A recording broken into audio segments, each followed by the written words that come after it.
वैष्णवीच्या मृत्यू प्रकरणातील आरोपी निलेश चव्हाणच्या घरावर पोलिसांनी छापा घातलाय। यात त्याचा लॅपटॉप आणि इतर साहित्य जप्त करण्यात आलंय। निलेशचा शोध घेण्यासाठी पोलिसांनी 2 टीम रवाना केल्या आहेत। वैष्णवीचं बाळ निलेश चव्हाणकडेच होतं। बाळ परत मागायलाही गेल्यावर निलेशने बंदुकीचा धाक दाखवल्याचा आरोप कसपटे कुटुंबानं केलाय।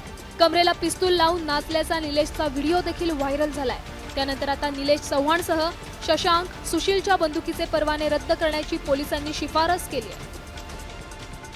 आपल्याकडं अगवणे जे आहे शशांक आणि दुसरा सुशील, त्या दोघांचे पण लायसन्स इश्यू झालेले आहेत, कोथरूड पोलीस स्टेशन आणि वारजे पोलीस स्टेशन। निलेश चव्हाणचं सुद्धा लायसन्स आपल्या वारजे पोलीस स्टेशन इश्यू झालेलं आहे। त्याच्यामुळे या तिन्ही जी आहेत आरोपी यांचं लायसन्स, वेपन लायसन्स कॅन्सल करण्यासाठी प्रस्ताव ऑलरेडी आपण सबमिट करत आहोत। निलेशची पत्नीसोबत केलेली अश्लील कृत्यही समोर आली आहे, त्यामुळे त्याच्या मुसक्या आवळणं गरजेचं आहे।